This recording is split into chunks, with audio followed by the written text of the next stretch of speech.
Hey yo, this is B-Boy Trouble represent Creation Crew. 자, 구독자 여러분들께 인사.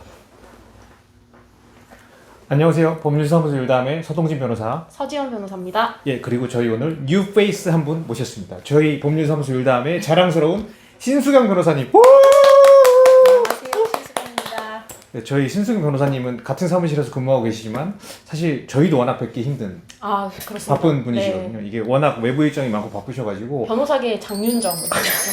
그 그리고 정도의 일정을 소화하시는 분입니다. 그래 저희 사이에서는 혹시 그래서 이게 실물이 없이 항상 홀로그램에서만 존재하신 분이 아닌가. 그래서 그 이른바 홀로그램 신으로 불리시는 분인데 오늘 저희가 이렇게 오늘 실물 맞으시죠? 네, 맞습니다. 네. 그렇죠.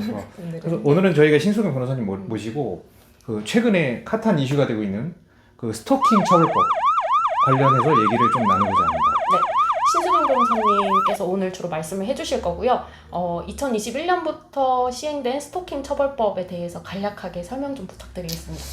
이 예전에 이제 공부를 좀 하다 보면 도서관이나 독서실에서 마음에 드는 이성에게 뭐 캔커피라든가 쪽지 같은 거 이렇게 우리 서지현 변호사님 같은 경우는 워낙에 외모가 출중하셔서 좀 받아보셨어요, 다들? 아니 저는 받아본 적 없는데 받아보셨을 것 같아가지고 제가 많이 뿌렸습니다. 아, 진짜요? 네, 여보 어머나. 사랑합니다. 네. 저는 준 적도 없고 받은 적도 없습니다. 이게 예전에는 이렇게 뭔가 나의 감정을 전달하고 의사를 전달하는 걸로 그런 식으로도 뭐 고백을 하거나 하긴 했었는데 생각을 해보면 받는 사람이 좀 불편하거나 불쾌하거나 거부 의사를 밝혔던 적도 있는 것 같아요. 그런데 그걸 거부 의사를 그대로 받아들이지 않고 계속 지속적으로 계속 이걸 이제 갖다 두고 이런 경우들이 있었죠. 예전에는 그걸 뭐 그렇게 나쁘다고 생각하지 않고 아주 순정파다 이렇게 표현하긴 했는데 이제는 더 이상 그런 식으로 두는 것이 아니라 이것을 스토킹 행위라든가 아니면 반복적으로 이루어졌을 경우에 스토킹 범죄로 처벌을 해가지고 이제 수사기관이 개입하고 국가기관이 개입을 해서 더 이상 그런 일을 하지 못하도록 막는 그런 근거법률이 생겼습니다. 그게 이제 스토킹 처벌법입니다. 그러면은 이제 그 스토킹 처벌법으로 이제 그 범죄 행위가 의율이 되는 건데 스토킹 행위가 구체적으로 어떤 사례들이 있을까요? 그러니까 우선은 이 행위로 인해서 상대방이 불안감을 느끼고 아주 불쾌감을 느끼는 그런 행위들인데 막 불쑥 계속 찾아간다거나 원하지 않는데 어떤 물건을 계속 두고 가는 행위 그리고 어디 숨어서 막 지켜보는 행위 막 연락을 하고 그리고 막 전화를 하고 이런 것을 지속적으로 하는 그런 듣기만 해도 행위들 누가 숨어서 지켜본다고 하니까 듣기만 해도 순간 지켜보고 그래서 그러게요. 이런 것들을 스토킹 행위라고 하고요. 이런 스토킹 행위가 계속 누적되고 그러면 이게 스토킹 범죄가 됩니다. 그래서 이 스토킹 범죄 같은 경우는 이 스토킹 처벌법에서 별도로 처벌할 수 있는 규정을 두고 있습니다. 그러면은 이제 스토킹을 당하는 입장에서는 너무 겁이 나고 말씀하신 대로 막 두려울 것 같은데 뭐 법률에서 정하고 있는 보호할 수 있는 조치라던가 뭐 그런 게 있을까요? 사실 스토킹 행위가 위험하고 이제 피해자 입장에서는 무섭고 한 게 단순히 처벌로 끝나는 것이 아니라 이 사람이 더 이상 그 행동을 안 해줬으면 좋겠는 거예요. 불쑥 안 나타났으면 좋겠고 나한테 접근을 안 했으면 좋겠고 이런 것들이 있어서 실제로 스토킹 처벌법에는 이런 접근을 금지할 수 있는 조치들에 대한 조문들이 있습니다. 응급조치라든가 긴급 임시조치 그리고 법원을 통해서 이제 재판으로서 잠정조치라고 해서요. 그런 가해자들이 피해자에게 접근하지 못하도록 할 수 있는 그런 법률 내용들을 담고 있습니다.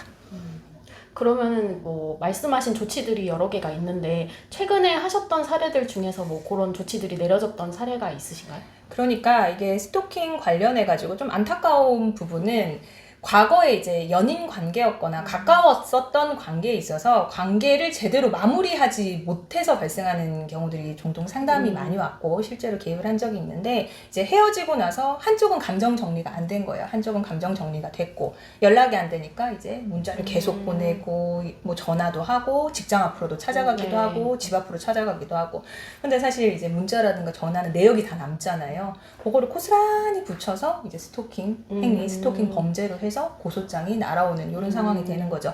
그러니까 결국은 감정 정리를 국가기관이 수사기관이 개입을 해서 강제로 시킨 상황이에요. 예, 그렇게 해서 사실 이게 그냥 서로 이제 마지막까지도 아주 아름답게 마무리가 됐으면 좋았을 텐데 결국은 수사기관이 개입하고 뭐 처벌을 눈앞에 두고 있기 때문에 이제 합의라든가 이런 걸 하기 위해서 당사자가 직접 하는 건 사실상 불가능하기 때문에 이런 경우는 변호사들을 찾아오는 경우들이 좀 많습니다. 이쯤에서 네. 명언이 하나 떠오르지 않으십니까? 네. 그 저희 사법시험 준비할 때 그 모 형법 유명한 형법 강사님께서 그 명언을 남기셨죠.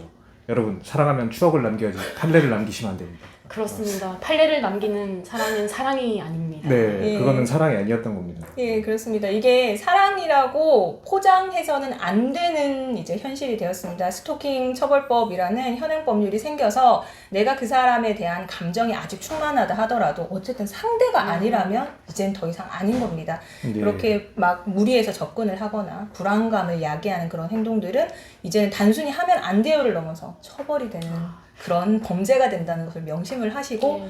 관계 끊기가 많이 힘드시면 이제는 변호사와 상담을 하셔서 안전한 이별을 하는데 예, 좀 도움을 받으시길 바랍니다. 이게 또 스토킹 범죄의 특성이 되게 적시에 그러니까 적절한 대응을 놓치면 굉장히 위험한 상황으로 번질 수 맞아요. 있다는 네, 특징이 있어서 위험할 수 있습니다. 네. 예, 그래서 이게 그 제가 이제 주변 아는 판사님께 듣기로는 이게 시행된 게 작년 10월 21일이거든요. 2021년 10월 21일에 시행됐는데 시행된 지 일주일도 안 돼서 그 긴급 승인 요청 같은 게 엄청 많이 올라왔대요. 그러니까 이미 그런 사례들이 주변에 많이 벌어지고 있다는 네. 얘기죠. 그러니까 수사기관에서 미리 준비를 하고 있다가 그 사후 승인을 이제 법 시행되자마자 판사님한테 올렸다고 봐야 되는데 그러니까 이런 사례들은 주변에서 얼마든지 많이 벌어지고 있다고 말씀드릴 수 있을 것 같습니다. 앞으로도 유사한 사례가 많이 일어날 것 같고 저한테도 실제로 뭐 문의하시는 분들이 뭐 예를 들면은 싸움이 났는데 정말 사소한 걸로 예를 들면 층간소음으로 싸움이 났다가 그게 감정 싸움으로 번지면서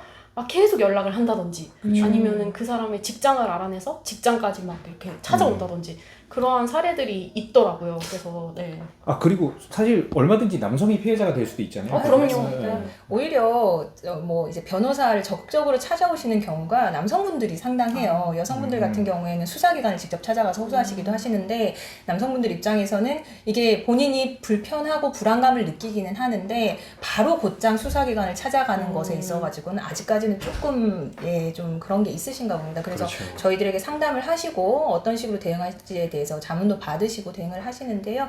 뭐 성별 관계없이 피해자로서 느끼는 그런 불안감이라든가 뭐 그런 감정의 뭐 그런 부분들은 다 동일하기 때문에 어떤 경우에서든지 뭐 도움이 필요하시다면 저희들이 도와드릴 수 있습니다. 네, 오늘 정말 유익한 정보 많이 알려주셨는데요. 앞으로 저희 율수다에서는 3명이서 신수경 변호사님, 서동진 변호사님 그리고 저 3명이서 이제 재밌고 알찬 컨텐츠로 매주 찾아뵙도록 하겠습니다. 클로징 하면 돼요. 네. Ayo, this is Vivo Trouble Representation Crew. 여러분들의 소중한 의견을 반영해서 항상 오프닝 멘트와 클로징 멘트는 이것으로 하겠습니다. 숨이 싼 거니까요. 수미상화 역시 이 우리나라 그 정규 교육을 받은 정규교육 인사드리죠. 네. 예. 부탁드리겠습니다. 네, 감사합니다. 안녕하세요. 네. 아 좋았어요.